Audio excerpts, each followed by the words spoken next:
అస్సలాము అలైకుం వరహ్మతుల్లాహి వబరకాతుహ్. అల్హమ్దులిల్లాహ్ వస్సలాతు వస్సలాము అలా రసూలిల్లాహ్ అమ్మా బఅద్. ప్రియ వీక్షకుల్లారా, విద్యార్థుల్లారా, 1445వ రమదాన్ 7వ రోజు మన 7వ క్లాస్ ప్రవక్త విధానం, ఆయన ఆరాధనలలో, వ్యవహారాలలో మరియు సద్వర్తనలలో 7వ క్లాస్ ప్రవక్త విధానం మృతుని అంత్యక్రియలలో. 1. జనాజాలో ఆయన పద్ధతి ఎంతో పరిపూర్ణంగా మరియు అన్ని జాతులకు విభిన్నంగా ఉండేది. ప్రవక్త సల్లల్లాహు అలైహి వసల్లం మృతుడు మరియు అతని కుటుంబం మరియు ఆత్మీయుల పట్ల ఎంతో సద్వర్తనతో ఉత్తమంగా మసులుకునేవారు.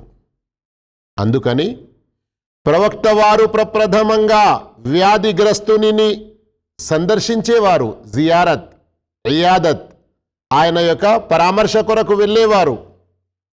అతనికి పరలోకాన్ని జ్ఞప్తికి చేసేవారు.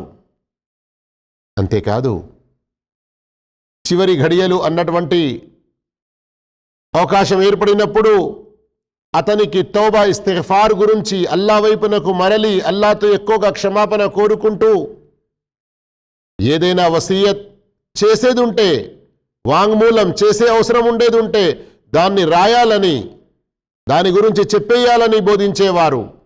ఇంకా ఎవరైతే రోగి సమీపంలో ఉంటారో వారికి మీరు ఇతనిని లా ఇలాహా ఇల్లల్లాహ్ గురించి గుర్తు చేస్తూ ఉండండి. ఇతడు లా ఇలాహా ఇల్లల్లాహ్ పలికాడు, చివరి మాటలు అవి అయ్యాయంటే ఇతని కొరకు ఎంతో మేలు. ఇంకా మహాశివులారా, ప్రవక్త మహానీయ ముహమ్మద్ సల్లల్లాహు అలైహి వసల్లం సృష్టిలో అందరికన్నా ఎక్కువ అల్లా యొక్క విధి రాత పట్ల సంతృప్తిగా ఉండేవారు. అందరికంటే ఎక్కువగా అల్లాను స్తుతిస్తూ ఉండేవారు. ప్రవక్త సల్లల్లాహు అలైహి వసల్లం వారి కుమారులు హజరతే ఇబ్రాహీం మరణించినప్పుడు ప్రవక్త కన్నీరు కార్చారు, ఏడ్చారు. ఎందుకు?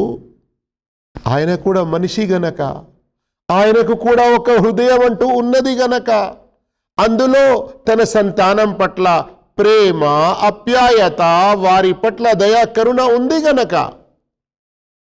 కానీ ఏడవడం, కన్నీరు కార్చడం ఇది తప్పు కాదు కదా.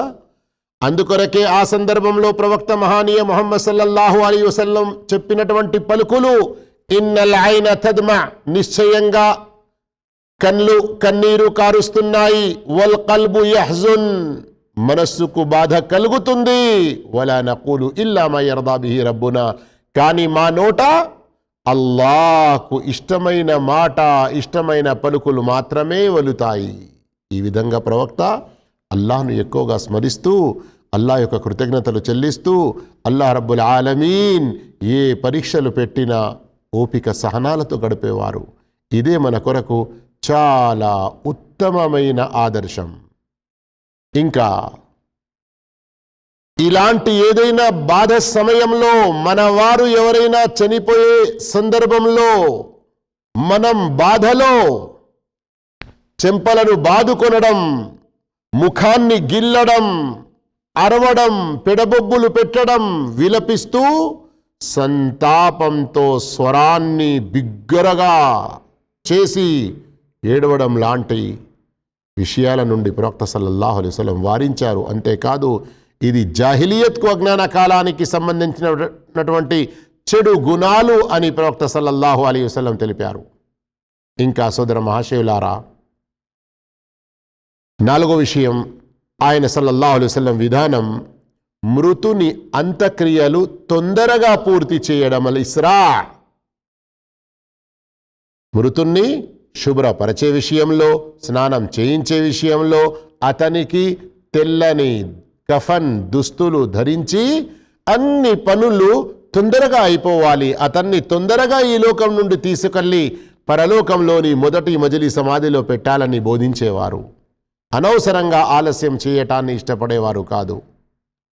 ఇంకా సోదర మహాశివులారా, ఆయన సల్లల్లాహు అలైహి వసల్లం విధానం మృతుని ముఖం కప్పి ఉంచడం, చనిపోయిన వెంటనే మృతుణ్ణి ఒక చెద్దరితో కప్పేసేయాలి, మరియు అతని ప్రాణం పోయిన వెంటనే అతని కళ్ళను మూసివేయాలి. ఇంకా ఆయన కొన్ని సందర్భాల్లో మృతుని స్వయంగా చుంబించేవారు. మరియు హజరత్ అబూబకర్ రలియల్లాహు అన్హు కూడా ప్రవక్త వారి యొక్క తలను ముద్దు పెట్టుకున్నారు అన్న విషయం కూడా మనం చరిత్రలో చదివి ఉన్నాము, హదీసులో వచ్చింది ప్రస్తావన. 7వ విషయం, ఆయన సల్లల్లాహు అలైహి వసల్లం మృతదేహాన్ని 3 లేదా 5 లేదా స్నానం చేయించే వ్యక్తి సూచన మేరకు అంతకంటే ఎక్కువ సార్లు అవసరం ఉంటే అన్నిసార్లు గుసుల్ చేయించమని ఆజ్ఞాపించారు. అయితే చివరిలో కర్పూరం కలిపిన నీళ్లు పోయాలి అని ఆదేశించారు. 8వ విషయం, ఆయన సల్లల్లాహు అలైహి వసల్లం యుద్ధ భూమిలో వీర మరణం పొందినటువంటి షహీద్, ఆ షహీదులకు గుసుల్ స్నానం ఇచ్చేవారు కాదు. మరియు ఆ వీరుల యొక్క శరీరంపై ఉన్నటువంటి ఆయుధాలు మరియు కవచాన్ని తీసేసి అతని శరీరంపై ఉన్న బట్టల్లోనే వస్త్రాల్లోనే అతనిని సమాధిలో పెట్టేవారు, ఖననం చేసేవారు. మరియు నమాజే జనాజా కూడా చేయించేవారు కారు. సోదర మహాశివులారా, 9వ విషయం, ఆయన సల్లల్లాహు అలైహి వసల్లం ఇహ్రాం స్థితిలో మరణించిన వారికి రేగాకులు కలిపిన నీళ్లతో స్నానం చేయించమని ఆజ్ఞాపించేవారు. వారిని వారి ఇహ్రాం బట్టల్లోనే ఖననం చేయాలి, సమాధిలో పెట్టాలి అని ఆజ్ఞాపించేవారు. కానీ సుగంధ ద్రవ్యాలు పూయడం మరియు తలను కప్పడం నుండి వారించేవారు, ఎందుకంటే అతను ఇహ్రాం స్థితిలో ఉన్నాడు గనక. 10వ విషయం, మృతుడి సంరక్షకునితో, ఎవరైతే మృతుల యొక్క బంధువులు ఉంటారో వారితో మృతులకు తెల్లని మంచి వస్త్రాలలో కఫన్ ఇవ్వమని ఆజ్ఞాపించేవారు. కానీ ఎక్కువ ఖరీదైన కఫన్ వస్త్రాలు ధరింపజేయడం నుండి వారించేవారు. ఇక 11వ విషయం, ఒకవేళ కఫన్ చిన్నగా ఉండి పూర్తి శరీరాన్ని కప్పడానికి సరిపోకపోతే తల వైపు నుండి మొత్తం చుట్టేసి కాళ్ళపై గడ్డి వేయాలని ఆదేశించేవారు. సోదర మహాశివులారా, ఇక రండి, ప్రవక్త సల్లల్లాహు అలైహి వసల్లం యొక్క విధానం జనాజా నమాజు చేయించడంలో. 1వ విషయం, ఆయన సల్లల్లాహు అలైహి వసల్లం మృతుని జనాజా నమాజ్ మస్జిద్ బయట చేయించేవారు. కొన్నిసార్లు హజరత్ సుహైల్ వారి యొక్క సోదరులు అలాంటి వారి యొక్క జనాజా నమాజ్ లోపల కూడా చేయించారు. కానీ ఇలా ఎల్లప్పుడూ చేసేవారు కాదు. కానీ ఎవరికైనా బయట స్థలం సరిపోక లోపలి నుండి ముందు పెట్టి జనాజా నమాజ్ చదివితే కూడా ఎలాంటి అభ్యంతరం, పాపం అనేది లేదు. 2వ విషయం, నమాజ్ చేయించాలని ఎవరిదైనా జనాజా వస్తే ఇతనిపై అప్పు రుణం ఉందా అని అడిగేవారు. అంటే ఇతను ఎవరికైనా అప్పు ఇచ్చేది ఉందా అని అడిగేవారు. ఒకవేళ అతనిపై ఎలాంటి అప్పు లేకపోతే నమాజ్ చేయించేవారు. ఒకవేళ అతనిపై అప్పు ఉంటే ఆయన జనాజా నమాజ్ చేయకుండా మీరు చేసుకోండి అని సహాబాలకు ఆజ్ఞాపించేవారు. కానీ ఎప్పుడైతే అల్హమ్దులిల్లా యుద్ధ ఫలం రావడం, మాల్ గనీమత్ రావడం మొదలైనదో ఆయన జనాజా నమాజ్ చేయించేవారు మరియు అతని అప్పు స్వయంగా ఆ యుద్ధ ఫలం నుండి తీర్చేవారు. మరియు అతనిది ఏదైనా ఆస్తి ఉంటే అది అతని యొక్క వారసులకు ఇచ్చేవారు. 3వ విషయం, ఆయన సల్లల్లాహు అలైహి వసల్లం నమాజే జనాజా ప్రారంభిస్తూ అల్లాహు అక్బర్ అని చేతులు కట్టుకొని అల్లాను స్తుతించేవారు, అల్లాను ప్రశంసించేవారు. అంటే అల్హమ్దులిల్లాహి రబ్బిల్ ఆలమీన్ అర్రహ్మానిర్ రహీమ్ సూరా ఫాతిహా చదివేవారు. మరి గుర్తుంచుకోండి, సూరా ఫాతిహా జనాజా నమాజులో చదివే ప్రస్తావన సహీ బుఖారీలో చాలా స్పష్టంగా వచ్చి ఉంది. మొదటి తక్బీర్ తర్వాత సూరా ఫాతిహా, దానికంటే ముందు సనా కూడా చదివిన అభ్యంతరం లేదు. 2వ తక్బీర్ తర్వాత దరూద్, 3వ తక్బీర్ తర్వాత దుఆలు చదవాలి, వాటి యొక్క ప్రస్తావన వస్తుంది. అయితే జనాజా నమాజులో సర్వసామాన్యంగా 4 తక్బీర్లు చెప్పేవారు, కొన్ని సందర్భాల్లో 5 తక్బీర్లు కూడా చేసినట్లు రుజువు ఉన్నది. అయితే ప్రవక్త సల్లల్లాహు అలైహి వసల్లం మృతుల కొరకు ఇఖ్లాస్తో చిత్తశుద్ధితో దుఆ చేయాలని ఆదేశించారు.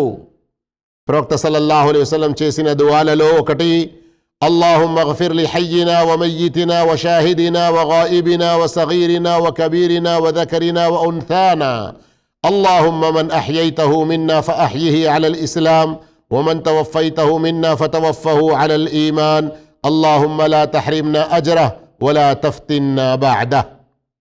అలాగే మరొక దుఆ కూడా ప్రవక్త సల్లల్లాహు అలైహి వసల్లం చదివేవారు, اللهم اغفر له وارحمه وعافه واعف عنه وأكرم نزله ووسع مدخله واغسله بالماء والثلج والبرد ونقه من الخطايا كما ينقى الثوب الأبيض من الدنس وأبدله دارا خيرا من داره وأهلا خيرا من أهله وزوجا خيرا من زوجه وأدخله الجنة وأعذه من عذاب القبر ومن عذاب النار.